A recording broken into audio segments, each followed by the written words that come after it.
Искам да благодаря на биоенерготерапевта господин Марин Минчев, който лекува на енергийно ниво. Нашето запознанство датира от преди няколко години, когато аз много бях закъса със своите ръце. Ходех на какви ли не лекари, провеждах какви ли не лечения, лекарства, но без никакъв резултат и никой не успя да ми постави диагноза. На първата среща с господин Минчев някак усетих, че той е човека, който би ми помогнал.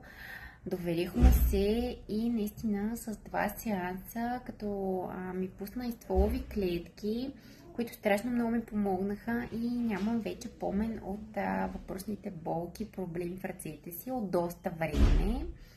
Той ми даде много насоки за как да подобря моят живот, които спазвам към днешна дата и определено се чувствам много по-добре и ми помогна за страшно много други проблеми.